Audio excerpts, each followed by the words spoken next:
शादी सुमित के साथ हो गई।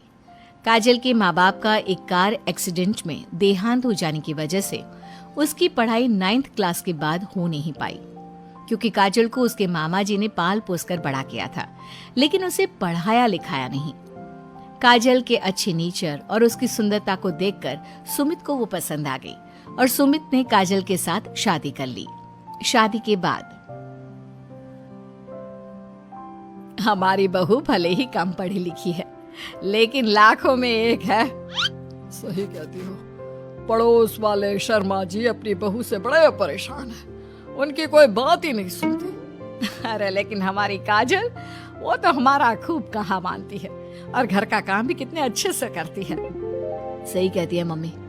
पहले मुझे भी लगता था आजकल के जमाने में सिर्फ 9th क्लास पास लड़की कुछ अजीब लगता है, लेकिन घर उसने कितने अच्छे से संभाल लिया है। अब बेटा, पढ़ाई तो वो अपनी परिस्थितियों की वजह से नहीं कर पाई, लेकिन बाकी काम तो अच्छा ही करती है। अच्छा मम्मी, शाम को मेरे ऑफिस के दोस्त और उसकी वाइफ घर पर आ रहे हैं काजल से मिलने के लिए। अरे ये तो बहुत अच्छी बात है बेटा, लेकर आओ तुम्हारे दोस्तों को। शाम के वक्त काजल, ये मेरा दोस्त अजय है और ये उसकी पत्नी Sonali. Hello Kajal, how are you? Are you working somewhere? माफ करना जी, मैं आपकी बात समझ नहीं पाई।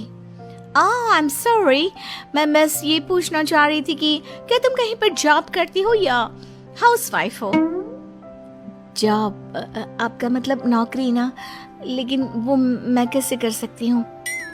ये तुम्हारी वाइफ क्या कह रही है? क्या तुम अपनी वाइफ को जॉब नहीं करवाना चाहते? अरे नहीं नहीं दोस्त, वो बात नहीं है। एक्चुअली काजल सिर्फ 9th पास है ना, इसलिए। Oh my God! Are you serious? Sumit आजकल के जमाने में और सिर्फ 9th पास? आजकल तो गांव की लड़कियां भी कॉलेज की पढ़ाई पूरी करती है। काजल, क्यों पढ़ाई नहीं की तुमने? बस मेरे सामने कुछ ऐसी प्रॉब्लम थी जिसकी वजह से मैं पढ़ाई नहीं कर पाई जी। सुमित को अपने दोस्तों के सामने बहुत अजीब लगता है कि सब लोग इतने पढ़े लिखे हैं और उसकी बीवी सिर्फ 9th पास है, लेकिन वो काजल को बहुत पसंद करता था, इसलिए वो काजल से कुछ नहीं कहता।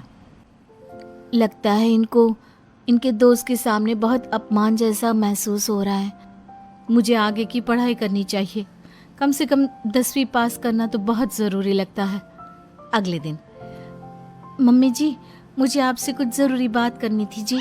हाँ हाँ बोलो बेटा, क्या बात है?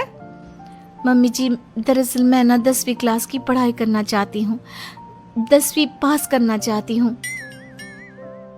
लेकिन बेटा, अब घर के इतने सारे काम, जिम्मेदारियों के बीच तुम 10वीं की पढ़ाई कैसे करोगी? पापा जी, मेरा बहुत मन है, प्लीज मना मत करिए ना जी। अरे ठीक है बेटा, जैसे तुम्हारी इच्छा, तुम 10वीं का फॉर्म भर दो।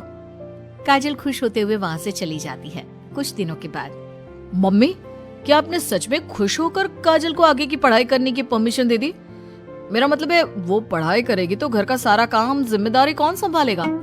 अरे देखो बेटा, काजल हमारा इतना ख्याल रखती है, अब उसने हमसे परमिशन मांगी थी तो हम कैसे मना कर देते। और वैसे भी एक बार एग्जाम देने दो, उसका मन रह जाएगा।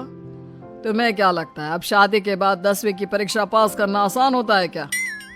अरे कुछ हो या ना हो, पर अगर हम मना कर देते तो उसे बुरा लग जाता ना। हाँ, वैसे आपकी बात तो ठीक है। मम्मी पापा, हमें काजल का दिल नहीं तोड़ना चाहिए। अगर कुछ होगा तो ठीक है, नहीं तो कोई बात नहीं। वैसे भी एग्जाम पास करना बहुत मुश्किल सी बात है।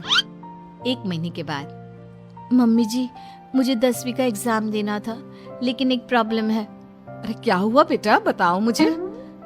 मम्मी जी, मैं प्रेग्नेंट हूँ और ऐसी हालत में मुझसे पढ़ाई और काम दोनों चीजें नहीं हो पा रही है।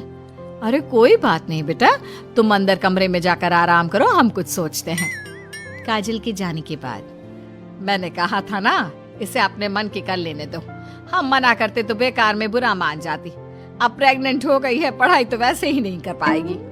सही कहती हो तुम, लेकिन मुझे लगता है कि बहू का 10वीं पास करने का बहुत मन था। मम्मी, उस दिन जब मेरे दोस्त घर पर आए थे ना, तो मैंने काजल का चेहरा देखा था। वो बहुत उदास हो गई थी, शायद उन लोगों के सामने खुद को काफी नीचा महसूस कर रही थी। अरे लेकिन बेटा, हमने तो परमिशन भी दे दी ना। अब प्रेगनेंसी और घर की जिम्मेदारियों के चलते कैसे सबको संभालेगी?